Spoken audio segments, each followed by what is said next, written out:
দেখেন, বাবা আদম আলাইহিস সালামের জন্য রেডি করে রেখেছেন, সেখানে শরীয়তের হুকুম ছাড়া আল্লাহ অর্ডার দিয়েছেন, ধরতে পারবে না। আর আমরা তো মাশাআল্লাহ, আমরা তো বিবাহ হওয়ার আগে 1 মাস 2 মাস 4 মাস 6 মাস 1 বছর আমরা দিনের কাজে চলে যাই। কথা বলুন ঠিক কি না?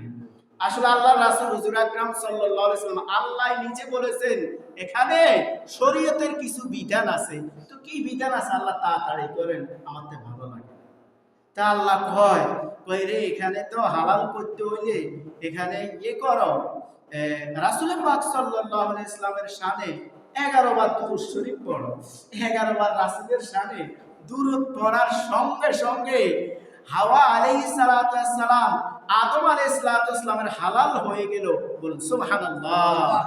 বেহেশতের দিকে ঢুকে গেলেন। বলুন সুবহানাল্লাহ।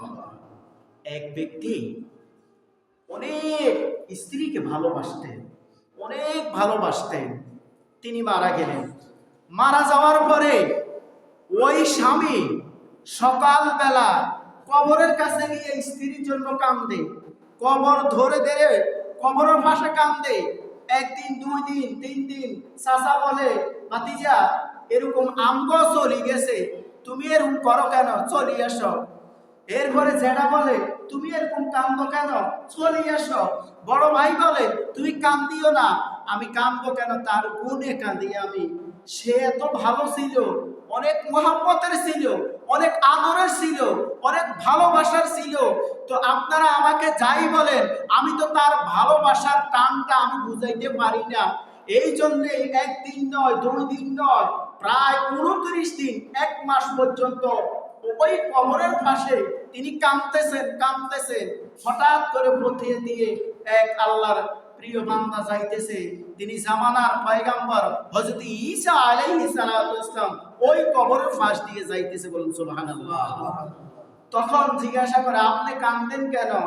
কয় আমার এখানে আমার স্ত্রী মারা গেছে, আমার স্ত্রী আমার অনেক ভালোবাসতো, অনেক আদর করত, যেখানে যাইতাম সেখানেই আমার জন্য মানে দোয়া করতো, নামাজ পড়তো, আমার জন্য সর্ব অবস্থায় খুব ভালোবাসতো আমাকে। সে মারা গেছে। আজকে 1 মাস যাবত আমি এই কবরের পাশে সকালে আসি, আসরের নামাজের পরে যাই, আমার খানা নাই, ঘুম নাই, কিচ্ছু নাই, আমি কাঁদতেছি।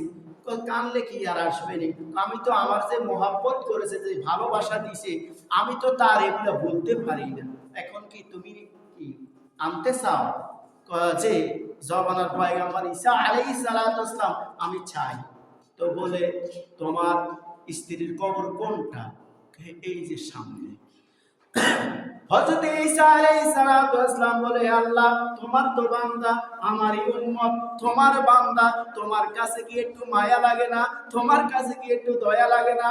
তুমি তো না বললে না হয়, হ্যাঁ বললে না হয়। তুমি জীবিতকে মৃত্যু করতে পারো, মৃত্যুকে জীবিত করতে পারো। আমার উম্মত, আমার সহ্য হয় না, মেহেরবানি করে কুম বিইজনিল্লাহ। যখন হযরত ঈসা আলাইহিস সালাতু ওয়াস সালাম বলল, কবর থেকে একজন দাঁড়িয়ে গেলেন। বলুন সুবহানাল্লাহ। চোখের মধ্যে আগুন, মুখের মধ্যে আগুন, কানের মধ্যে আগুন, গায়ের মধ্যে সাপ, বিশেষ ধরনের সাপ গায়ের মধ্যে ফেসানো অবস্থায় পুরুষ দাঁড়িয়ে গেলেন। জামানার পয়গম্বর হযরত ঈসা আলাইহিস সালাতু ওয়াস সালাম বলল, হে বাবা, আপনি বললেন আপনার স্ত্রী মারা গেছে, কবরের মধ্যে আছে, এখন তো দেখি একজন পুরুষ, আর আপনি বলেছেন ভালো ছিল। ভালো থাকলে কি আর চোখে মুখে কানে এবং গায়ের মধ্যে সাপ পেঁচিয়ে থাকতো কিনা? তো বলল, ওই ব্যক্তি যখন উঠছে, উঠার পরে ওই ব্যক্তিকে হযরত ঈসা আলাইহিস সালাম কালিমা পড়াইয়া দিয়েছে। কালিমা পড়াইয়া দেওয়ার সঙ্গে সঙ্গে সঙ্গে তার চোখের, নাকের, কানের সমস্ত আগুনগুলা শেষ হয়ে গেল, আর গায়ের যে সাপগুলা ছিল এগুলা শেষ হয়ে গেল। এখন বললো কি করবে? বলবে আমি এখন কবরের মধ্যে চলে গেছে। এরপরে বললো কই আপনি যে বলছেন আপনার স্ত্রী, আপনার স্ত্রী তো না। আমার স্ত্রী ওই যে ওই পাশে। তো তখন গেলেন, গিয়ে কুম বিইজনিল্লাহ বললেন। কুম বিইজনিল্লাহ বলার সঙ্গে সঙ্গে ওই স্ত্রী কবর থেকে উঠে গেলেন। বলুন সুবহানাল্লাহ। আওয়াজ দিয়ে বলুন সুবহানাল্লাহ। আল্লাহর ক্ষমতা আছে কি নাই? আল্লাহর ক্ষমতা আছে কি নাই? সাউন্ড দিয়ে বলুন আছে কি নাই? যখন উঠলেন, উঠার পরে ওই স্ত্রীর এত সৌন্দর্য, এত সৌন্দর্য, এত সৌন্দর্য নূরে চমকাইতেছে, বলুন না সুবহানাল্লাহ। قال النبي صلى الله عليه وسلم أي امرأة ماتت وزوجها دخل الجنة, যেই স্বামী স্ত্রীর উপরে সন্তুষ্টি থাকবে সে জান্নাতি হবে, বলুন সুবহানাল্লাহ। দেখেন বাস্তব প্রমাণ, কবর থেকে যখন উঠাইলেন তখন থেকে নূরে নূরান্বিত জান্নাতি একজন হুর বসে আছে, বলুন সুবহানাল্লাহ। হযরত ঈসা আলাইহিস সালাতু ওয়াস সালাম হাতের মধ্যে উঠাই দিলেন, ওই ভাই ঘরের দিকে নিয়ে গেলেন। নেওয়ার পরে আচ্ছা বলেন তো, হারানো জিনিস যখন পাইছে তখন কেমন লাগে? তখন বলে স্ত্রী, হে আমি আজকে তুমি মারা যাওয়ার পরে আজকে এতদিন পর্যন্ত আমি খানা খাই না, ঘুম যাই না, আমি এই অবস্থায় কবরের পাশে আমি তোমার জন্য কাঁদতেছি, তোমার উরুটা দাও, আমি তোমার উরুর মধ্যে মাথাটা রাখি। স্ত্রীর উরুর মধ্যে মাথা রেখেছেন, এক টানা 2 দিন ঘুমের মধ্যে ছিল, বলুন সুবহানাল্লাহ। ইতিমধ্যে একজন রূপসী একজন পুরুষ চলে এসেছে, আসার পরে খুব ভালো লাগছে স্ত্রীকে, ভালো লাগার কারণে ইনভাইট করেছে। ইনভাইট করতে দেরি হাঁটু থেকে আস্তের উপরে মাথাটা রেখে ওই ব্যক্তির সাথে চলে গেলেন, বলুন না ইন্না লিল্লাহি ওয়া ইন্না ইলাইহি রাজিউন। স্ত্রীদেরকে বিশ্বাস করবেন। আমি আরেকটু কথা বলি, হুজুর ওয়াজ করেছেন যে স্ত্রীদেরকে সালাম দিবেন, মোহাব্বত করবেন, ভালোবাসবেন, তরকারি যদি পাকান তাহলে প্রশংসা করবেন। হুজুরও ওয়াজ করছে রাতের 12টা বাজে, বাড়িতে গেল, কই গো আমিনার মা, আমিনার মা, আমি তো মাহফিল থেকে এসেছি, তো খানা দিছে, পাক শাক দিছে, সব জায়গা সত্য কথা বলা যায় না, বলে বিপদ। দেখেন আমিনার মা গো, তো বাট্টা দিছে, খাইছে, খাওয়ার পরে হুজুরে তো কইছে স্ত্রীর প্রশংসা করে গেল, ও মাশাআল্লাহ, আচ্ছা তরকারিটা তো খুব সুন্দর হয়েছে, খুব ভালো লাগে, খুব মজা লাগে। পাশের ঘরে বাবিয়ে তরকারি করে দিছে, এতদিন পর্যন্ত আমি তোমার ফাঁক শাক করি খাওয়াই, কোনোদিনও তুমি কইলা না, কোনোদিনও তুমি বললা না যে খাবারগুলা ভালো হয়েছে। আজকে পাশের ঘরের বাবিয়ে তরকারি কদ্দুরা দিছে, ওই পাশের ঘরের বাবির তরকারি ওটা খাই, তুমি পাশের ঘরের বাবির প্রশংসা করো। বলছি পাশের ঘরের বাবির সাথে তোমার লাইন আছে। সত্য কথা বলবেন স্ত্রীর সাথে, কার কাছে সত্য কথা স্ত্রীর কাছে বলবেন, বলবেন না কার কাছে? অনেক সময় সত্য কথা বললেও একটু না জানি কিরকম হয়ে যায়, কথা বলুন ঠিক কিনা? আমি বাস্তব কথা বলি, এক স্বামী রাত্রে গভীর অবস্থা শেষ ভাগে একটা বস্তার ভিতরে করে ঘরের ভিতরে কবর করে ওটাকে মাটি দিয়ে কবর দিয়ে ঘুরি রাখছে, বস্তা টস্তা দিয়ে। স্বামী স্ত্রী তো দুই এক কথা একটু বেশ কম হয়, ঠিক না? তো রাত্রে কয় আপনি এখানে কি করলেন আমাদের ঘরের মধ্যে? তোমার লগে তো সব কথাই কই, স্বামী স্ত্রী সব কথা বলা যায়।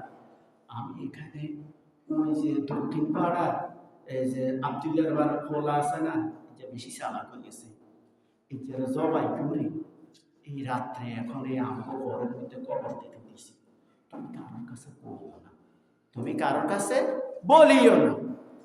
আল্লাহর রহমত, রাত্রে তো ঘুম গেছে, ঘুম যাওয়ার পরে সকালবেলা উঠছে, স্বামী স্ত্রী দুই এক কথা নিয়ে একটু ডাইন বেশ কম হয় না? হয় না বাবা, হয় না? তোমার গোপন কথা এবার ফাঁস করে দিয়া, তুমি কি করো না না করো, তোমার কথা আর রাখা যাইতো না। ওরে শাসিরা জেডিরা আপনারা এইদিকে আইয়েন, শাসা যান জেডা যান এইদিকে আইয়েন, এরে আপনারা সমাজের মাতাব্বর মনে করেন, এরে আপনারা অনেক ভালো কিছু মনে করেন, এইদিকে আইয়েন। এই ডাকাইতে আমার ঘরের ভিতরে সব মানুষের কাছে জবাই করি, কবরের মধ্যে দি মাটি দিতে দিছে, মিথ্যা কথা মনে করলে আপনারা যাই আর বলা যাচ্ছে। দেখছেন স্ত্রী, সত্য কথা, এই জন্য বলছি সত্য কথা বলা ভালো, সব কথা বলা ভালো না। এরপরে থানা খবর চলে গেছে, থানা যখন খবর চলে গেছে, যাওয়ার পরে পুলিশ চলে এসে, পুলিশ চলে আসার পরে চতুর্দিকে ঘেরাও দি, লাশ 10টার দিকে উঠাইবে। পুলিশ কর্মকর্তা থানা থেকে এসেছে, এরা কবর খনন করতেছে। আস্তের উপরে কবর থেকে যখন উঠাইছে মুদ্রাকে, লাশকে, তখন প্যাকেটটা বাইরে নিয়ে দেখে একটা কুকুর, একটা কি একটা কুকুর। স্ত্রীকে পরীক্ষা করার জন্য, স্বামীকে তো ভালোবাসে স্ত্রী, স্ত্রীকে পরীক্ষা করার জন্য স্বামী ইসলাম করেছে। এই জন্য বলি ভাই, ইত্তাকুল্লাহ, আল্লাহকে ভয় করি, ইত্তাকুল্লাহ, আল্লাহকে ভয় করি, ইত্তাকুল্লাহ, আল্লাহকে ভয় করি, আল্লাহকে মহব্বত করি, আল্লাহকে ভালোবাসি। এমন এমন কিছু কথা আছে, আপনি তাহাজ্জুদ নামাজ পড়ে চোখের পানি ফালাই আল্লাহর কাছে বলুন, বলুন সুবহানাল্লাহ। আল্লাহ রাব্বুল আলামিন আহকামুল হাকিমিন নবী হযরতে আদম আলাইহিস সালাতু ওয়াসসালামকে বানাইলেন। আদম আলাইহিস সালাতু ওয়াসসালাম যখন ছিলেন, তখন তিনি আল্লাহর কাছে বলল, পরদিগারে আলম, আল্লাহ তাআলা তুমি আমাদের এই সমাজের মধ্যে বৃষ্টি দিয়ে দাও, আমাদের অবস্থা তেমন বেশি ভালো না। তখন আল্লাহ বলল, আমি তো বৃষ্টি দিব, তবে বৃষ্টি এখন দিব না। কেন? এই তোমার মজলিসের মধ্যে স্বামীর কথা শুনে না একজন স্ত্রী আছে, এখানে একজন নারী আছে, আমি যতক্ষণ পর্যন্ত সে এখান থেকে তুমি না উঠাইবা ততক্ষণ পর্যন্ত আমি বৃষ্টি দিব না। আল্লাহ, বাবা আদম আলাইহিস সালাতু ওয়াসসালাম, আল্লাহ আপনি একবার কই দেন না, দেন না আপনার সামনে, আমি কি করি একবার দেখাই দেন না ব্যক্তিটাকে। আল্লাহ কয়, রে শোন, আমি এখানে বেজ্জত, হাসরের ময়দানে আমি বেজ্জতি করব না। আমার যে আমি বান্দা বানাইছি, আমার বান্দাদেরকে আমি রহমতে রাখবো, হাসরের ময়দানেও আমি বেজ্জতি করব না, দুনিয়াতেও বেজ্জতি করব না। তবে কি? তবে তুমি একটা কাজ করো, তাওবা করো, আস্তাগফিরুল্লাহ রাব্বি মিন কুল্লি জামবিন ওয়া আতুবু ইলাইহি, লা হাওলা ওয়ালা কুওয়াতা ইল্লা বিল্লাহিল আলিয়্যিল আযীম। বন্দা যদি 5 বছর, 10 বছর, 20 বছর, 30, 40, 50, 60, 100 বছর গুনাহ করে থাকে, এই তাওবা করলে আমি 1 সেকেন্ডের ভিতরে বন্দার 100 বছরের গুনাহগুলো মাফ করে দিব। কেউ জানতো না। তুমি এই তাওবাটা পড়ো, তো সঙ্গে সঙ্গে বাবা আদম আলাইহিস সালাতু ওয়াসসালাম যখন এই দোয়াটা যখন পড়ছেন, সবাই একসাথে পড়ছে, ওই ব্যক্তিও পড়ছে, কেউ বোঝে না কার কারণে। দোয়া পড়ার দেরি, সঙ্গে সঙ্গে আল্লাহ বৃষ্টি দিয়ে দিয়েছেন, বলুন সুবহানাল্লাহ। আজকে আমাদের অবস্থা তেমন বেশি ভালো না, আমাদের অনেক কিছু আছে, ঘরে গেলে আমাদের কোনো শান্তি নাই, শান্তি নাই। যে অবস্থা আমাদের, আমার টাকা আছে, পয়সা আছে, রাত্রে যখন আমি ঘরের মধ্যে যাই, কি বলে জানেন? কি বলে? খানাগুলা ঠান্ডা, একটু গরম করে দাও, আমার শরীরের মধ্যে জ্বর, একটু গরম করে দাও। তুমি আরে সবসময় জ্বালা, অনো জ্বালা, হারি না, তোমার গরম তুমি করি খাও। আছে কি না এরকম? আছে কি না? এরপরে রৌদ্র থেকে কাজকর্ম করেই আসে, রৌদ্র থেকে কাজকর্ম করেই আসে, কয় পান্নার মাগো, কি কয়, আমারে একটু 1 গ্লাস পানি দাও। কয় ওটাই আইছে, এটা ওই আছে কলস, ওই আছে ঠিল্লা, যত হারা তত খাও। এই চরিত্রের বোন আমাদের জমিনে আছে কি নাই? আওয়াজ দিয়ে বলেন, আছে কি নাই? আল্লাহ রাসূল বলেছেন, ক্বালান নবী সাল্লাল্লাহু আলাইহি ওয়াসাল্লাম, আইয়ু ইমরাআতু মাতাত ওয়া সাওজুহা দাখালাতিল জান্নাহ। স্বামী যদি স্ত্রীর উপরে যদি নারাজ থাকে, আল্লাহর কসম, আল্লাহর কসম, আল্লাহর কসম, সে বেহেশতের গ্রাণও পাবে। স্বামী বিদেশে যায়, হাটে যায়, মাঠে যায়, অফিসে যায়, কোর্ট কাছারির মধ্যে যায়, ফ্যাটের ধান্দার জন্য, ফ্যাটের আহারের জন্য সাগরে যায়, বিভিন্ন জায়গার মধ্যে জমিনে কাজকর্ম করতে যায়। আর এখান দিয়ে স্ত্রীর খালতো ভাই, মামতো ভাই, ফুফাতো ভাই, ভাইয়ের কোনো অভাব নেই।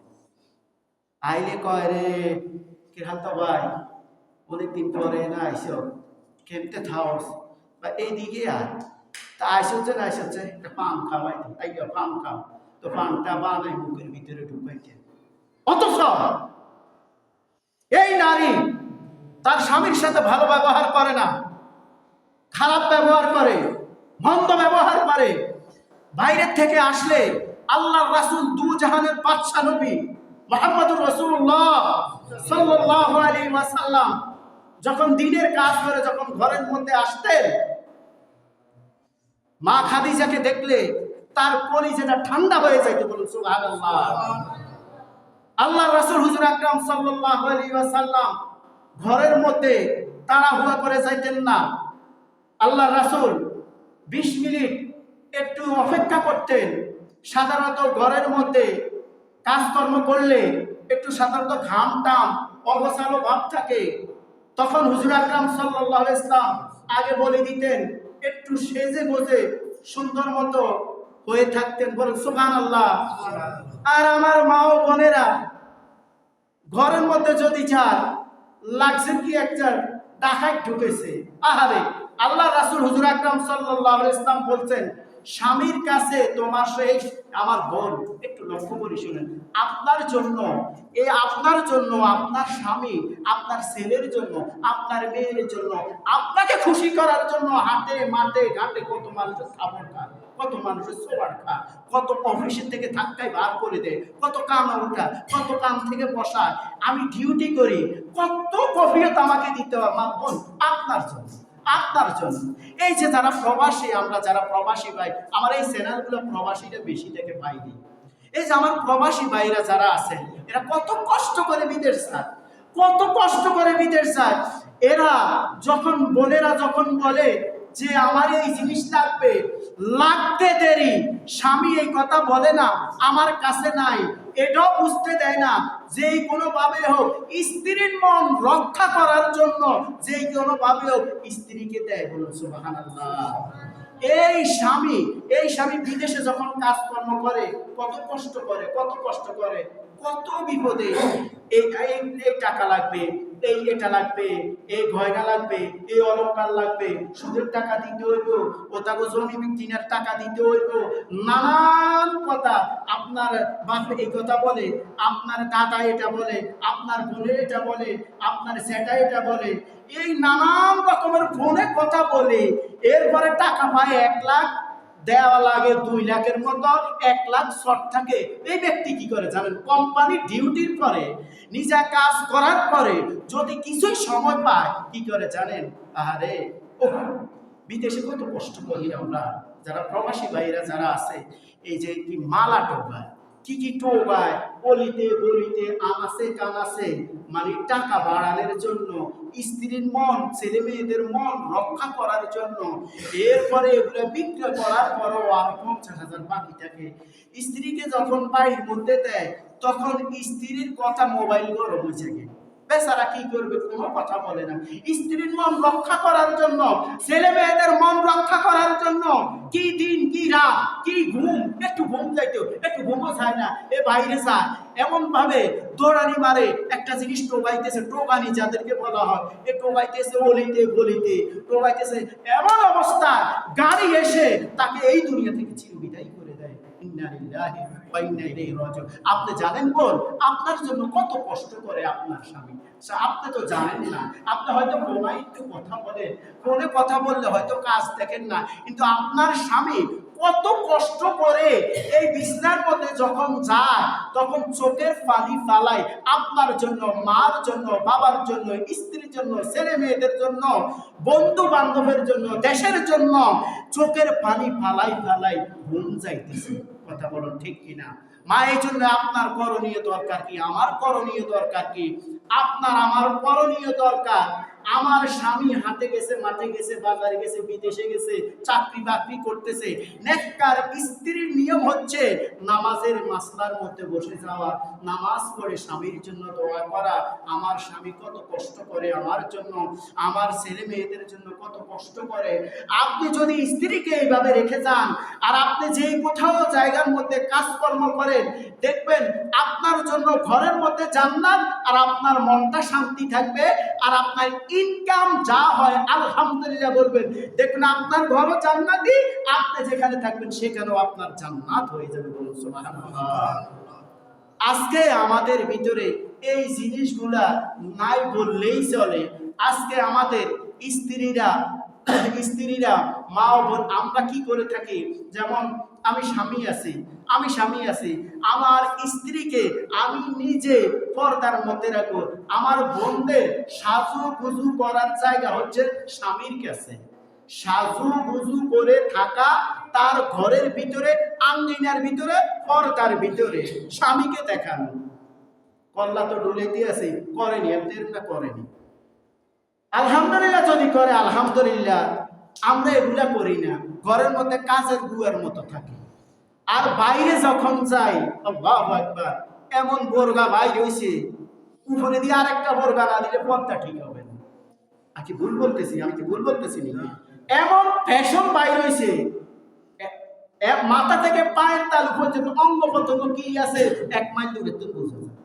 তাহলে এই বোরকাকে ঢাকার জন্য অপরাধী বুয়ুতিকুম ওয়ালা তাবাররুজনা, এই বোরকাকে ঘোরার জন্য আরেকটা বোরকা দরকার, শুধু দরকার না, ফরজ।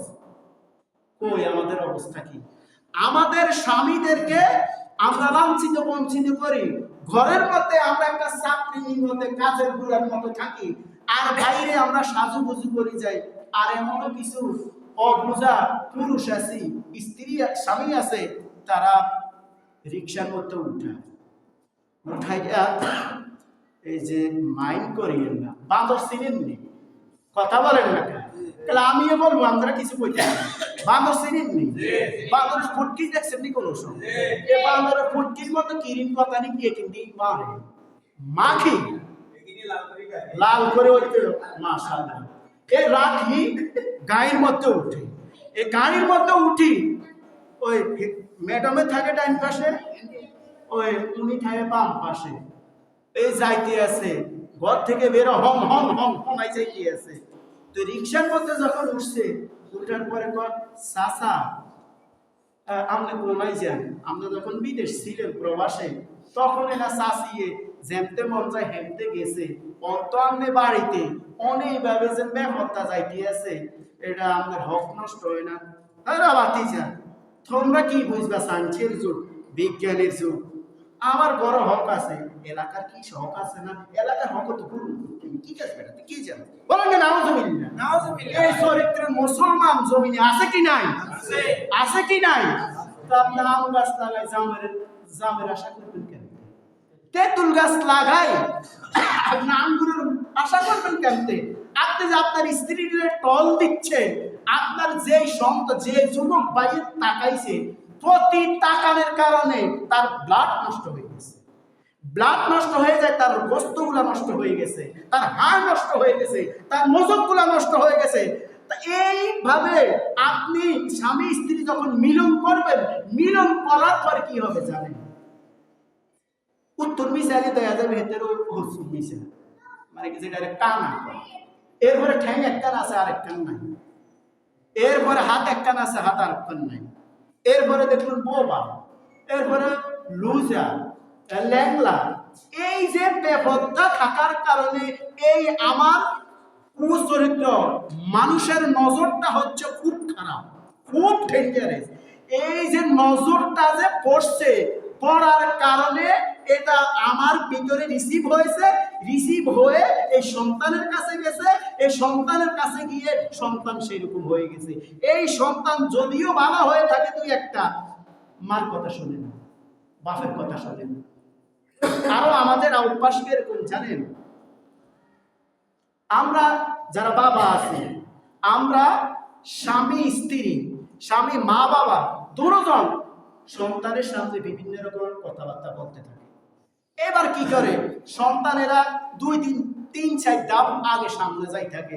তো আমার মা বাবা যদি এর না করতে পারে, তা আমরা তো এগুলো তো আমাদের জানা আছে। এরপর একটা শুরু করে, এবার মার কথা শুনে না, বাবার কথা শুনে না। এই দোষ হচ্ছে আমার মা বাবা। কথা বলুন ঠিক কিনা? এই জন্য রাসূল পাক সাল্লাল্লাহু আলাইহি ওয়াসাল্লাম বলছেন, রাসূল পাক সাল্লাল্লাহু আলাইহি ওয়াসাল্লাম বলছেন, স্বামী স্ত্রী যখন দুই এক কথা হলে তো আপনারা নিজেরা মীমাংসা করে শান্তিভাবে থাকবেন। বলুন আলহামদুলিল্লাহ। আপনি জানেন হযরত আলী রাদিয়াল্লাহু তাআলা আনহুকে হযরতে মা ফাতেমাকে দিয়ে দিয়েছেন। বলুন সুবহানাল্লাহ। রাসূল পাক সাল্লাল্লাহু আলাইহি ওয়াসাল্লাম বলেন, ফাতেমা তুমি আলীর সাথে বেয়াদবি করো না, আলীর খেদমত করিও, আলীর যদি খেদমত যদি না করো, তাহলে আমি তোমাকে ফাতেমা বলে আমি তোমার পরিচয় করব। একদিন যে কোনো একটি কথার কারণে একটু মনের মধ্যে মনোবল একটু আলাদা হয়ে গেছে। আলাদা হয়ে যাওয়ার পরে হযরত আলী রাদিয়াল্লাহু তাআলার মসজিদে নববী বারান্দার মধ্যে চলে গেছে। এখন মা ফাতেমা মনের মধ্যে একটু বেজার, হযরত আলী তো নাই, ইমাম হাসান হুসাইন চলে গেছে নানার বাড়িতে, মদিনা চলে গেছে। নানাজি কি হয়েছে? কাজ যে 1-2 দিন হয়েছে আমার মা কোনো কথাবার্তা বলে না, আর আপনারা ওদের দেখি না। আজ 2টা দিন হয়ে গেছে আপনারা দেখি না, আপনি কোথায় থাকেন? কি হয়েছে? তারা কোনো কথাবার্তা বলে না। তো হযরত আলীরে জিজ্ঞাসা করল, হযরত ফাতেমার কাছে চলে আসছে। আসার পরে হাসান হোসাইন যে বলে, কি একটু কথা হয়েছে হালকা, এই জন্য হযরত আলী গেল, কিন্তু আমার কথা একটু বেশ কম হয়েছে, একটু মনে কষ্ট পাইছে, চলে গেছে। ফাতেমা, তুমি যদি আলীর মনে যদি কষ্ট দাও, আমি তোমাকে মেয়ে বলে স্বীকৃতি দিব না, এবং তোমার স্বামীর মনে যদি কষ্ট দাও, আল্লাহ নিজে হযরত আলীর কাছে গেছেন, আমি তোমার জানাজার মধ্যে আমি যাব। স্বামীর মনে যদি কষ্ট দাও, স্বামীর মনে যদি সুতা পরিমাণ কষ্ট দাও। পরের দিন ইমাম হাসান হুসাইন চলে গেছে, আবার নানা জিজ্ঞাসা, এত খুশি দেখে, এখানে মা হাসে, ওখানে দেখে বাপে হাসে। এখন চলে গেছে, নানাজি কি ভাই? আমার মাও হাসে, আমার আব্বুও হাসে। তখন রাসূল পাক সাল্লাল্লাহু আলাইহি সাল্লাম অনেক খুশি হয়ে গেছেন। বলুন সুবহানাল্লাহ, বলুন সুবহানাল্লাহ। এই কথা থেকে কি বুঝলাম? স্বামী স্ত্রীর খেদমত করতে হবে। আপনার স্বামীর যদি মাথা থেকে পায়ের তালু পর্যন্ত অঙ্গ প্রত্যঙ্গ যদি পুজো হয়, স্ত্রী যদি জিহ্বা দিয়ে যদি চাটায়, তারপর স্বামীর হক আদায় হবে না। বলুন সুবহানাল্লাহ। এরপরে আপনি শুধু স্ত্রীর হকে নিতে হবে, কিন্তু স্ত্রীর প্রতিও কিছু হক আপনার আমার আছে। আপনি যখন যাইবেন, ঘরের মধ্যে যাবেন, যাওয়ার আগে আপনি বলবেন আসসালামু আলাইকুম ওয়া রাহমাতুল্লাহ। আপনি যখন আসসালামু আলাইকুম ওয়া রাহমাতুল্লাহ বলবেন, স্ত্রীর ঘরের ভিতরে আল্লাহ শান্তি রহমত বর্ষিত হবে। বলুন সুবহানাল্লাহ। আর আপনি যাই যদি কেন ঘরের টিভি এটা এরকম, রিমোট এটা এরকম, সোফা এটা এরকম, বিছনা এটা এরকম, পানি দাও, এই দাও, সেই দাও, মানে কটু কথা, খারাপ মন্দ কথা যখন বলবেন, তখন অটোমেটিকলি তার মন খারাপ হয়ে যাবে। আপনি তাকে সুন্দর সুন্দর ভাষায় বলবেন, নরম নরম ভাষায় বলবেন, সুন্দর কথা বলবেন। আল মারআতু ইযা সাল্লাত খামসাহা ওয়া সামাত শাহরাহা ওয়া আতা'আত বা'লাহা ফাতাদখুল মিন আইয়ি আবওয়াবিল জান্নাতি শাআ। রাসূল আকরাম সাল্লাল্লাহু আলাইহি ওয়াসাল্লাম বলেন, যে স্ত্রী লোক 5 ওয়াক্ত নামাজ আদায় করবে, যে স্ত্রী লোক কি 5 ওয়াক্ত নামাজ ঘরে আদায় করিবে। আল্লাহর রাসূলকে হযরতে আয়েশাকে বলল, এক মহিলা বলল যে স্বামীর পুরুষেরা মসজিদে জুমার নামাজ পড়ে, ঈদের নামাজ পড়ে, ওয়াজ মাহফিলে যায়, কত সুন্দর জামাত করে, আমাদের কি অবস্থা হবে? রাসূল পাক সাল্লাল্লাহু আলাইহি ওয়াসাল্লাম বলে দিলেন, তারা যদি মসজিদের স্বামীর ঘরের মধ্যে থেকে পর্দার ভিতরে থেকে যদি নামাজ পড়ে, তাহলে পুরুষেরা মসজিদের নামাজ পড়ে, জুমার নামাজ পড়ে, ঈদের নামাজ পড়ে, মাহফিল করে, ওয়াজ করে, তার চাইতে কোটি কোটি গুণ বেশি তুমি স্বামী, তুমি স্ত্রী পর্দার ভিতরে স্বামীর ঘরের ভিতরে নামাজ পড়লে তার চাইতে বেশি আমল তোমাকে আল্লাহ দিবে। সুবহানাল্লাহ। এরপর 5 ওয়াক্ত নামাজ আদায় করিবে, এরপর রমজান মাসের রোজা রাখিবে, এরপরে স্বামীর খেদমত করবে, স্বামীর এতায়াত করবে, স্বামীর কখন কি লাগে যে জিনিস পছন্দ করবে ওই জিনিসটা দিবে, স্বামীর এতায়াত করবে, এরপরে তার লজ্জাস্থানের হেফাজত করবে। এখন স্বামী বলে, স্বামী যেই জিনিস পছন্দ করে না সেই জিনিস আপনি পছন্দ করতে পারবেন না, কারণ স্বামী যে জিনিস পছন্দ করে না আপনি করবেন না, কারণ আপনি স্বামীর অবাধ্যবান করে যদি কিছু করেন, আপনি নামাজ পড়েন মা, আপনি রোজা রাখেন, আপনি হজ করেন, আপনি যাকাত করেন, আপনার জান্নাত আইয়ু ইমরাআতু মাতাত ওয়াজাউজুহা দাখালাতিল জান্নাহ, আপনার জান্নাত আপনার জান্নাত কোথায়? আপনার স্বামীর কাছে। আপনার স্বামী খুশি, আপনার জান্নাত, আপনার স্বামীর বেজার, আপনার জাহান্নাম। কথা বলো ঠিক কিনা? এক ভদ্র মহিলাকে জিজ্ঞাসা করা হলো যে সবচাইতে আপনার আপন কে? বললো আমার মা ভালো, আমার মা আপন, আমার মাকে ভালোবাসি, আমার মেয়েকে ভালোবাসি, আমার মাকে ভালোবাসি, আমার বাবাকে ভালোবাসি, আমার দাদাকে ভালোবাসি, আমার পাড়া প্রতিবেশীদেরকে ভালোবাসি। একটা লিস্ট তৈরি করলেন। লিস্ট তৈরি করার পরে এবার লিস্টের মধ্যে সবচাইতে ভালোবাসার মানুষ কে আছে? ওই নারী, ওই বোন, সব কেটে কেটে কেটে কেটে একটা নাম আছে, সে হচ্ছে স্বামী। বলুন সুবহানাল্লাহ। বাবা চলে যাবে, মা চলে যাবে, ভাই চলে যাবে, আহলে আওলাদ চলে যাবে, কিন্তু আমার স্বামী আমাকে মরণ পর্যন্ত সে আমার ভরণ পোষণ দিবে, আমার আদর করবে, আমাকে ভালোবাসবে, এই জন্য সেই লিস্টের মধ্যে আছে। বলুন সুবহানাল্লাহ। এই জন্য প্রিয় ভাইরা বাবারা আমার, যেমনি ভাবে স্বামীর স্ত্রীর মধ্যে হক আছে, স্ত্রীরও স্বামীর মধ্যে হক আছে। স্ত্রীরা একটু ভুল করবে, নিজে আপন মনে করে কিছু বলবেন না, তাদেরকে আদর করবেন, স্নেহ করবেন, ভালোবাসবেন, রাসূলের শাফায়াত পাবো, আল্লাহর রহমত পাবো। আল্লাহ আমাদেরকে যে দুই একটি কথা বললাম, আগে আমরা যা করেছি আমাদের স্ত্রীর সাথে, এখন আমরা জান্নাতের, আপনি যদি জান্নাতি খুশবু চান, স্ত্রীর সাথে ভালো ব্যবহার করবেন, দেখবেন আপনার ঘরটা জান্নাতে ভরপুর হয়ে যাবে। আপনি যেখানে থাকেন দেখবেন আপনার সেখানে শান্তি থাকবে। আমরা যারা বিবাহ করি না, নেককার স্ত্রী বিবাহ করব। যারা আমরা করেছি, আমরা মা ফাতেমার আদর্শ মোতাবেক আমরা চলবো। সুমাইয়ারে অনেক কষ্ট দিয়েছে। যারা বলবে স্বামী খারাপ, সুমাইয়া রাদিয়াল্লাহু তাআলা এত বড় খারাপ ছিল, স্ত্রীর হক বাইরের ঘরের সব হক আদায় করছে। কথা বলেন ঠিক কিনা? যে বোনেরা বলবেন যে আমার স্বামী ভালো না, আপনাদের তালাশ করা দরকার সুমাইয়া রাদিয়াল্লাহু তাআলার আদর্শ। এত খারাপ ছিল, শুধু খারাপ ছিল না, ইবলিস ছিল না, শুধু মিস্টার ইবলিস, বড় ইবলিস ছিল। কথা বলেন ঠিক কিনা? থাকার পরও এই সুমাইয়া তার এই স্বামীর হক আদায় করছে। কথা বলেন ঠিক কিনা?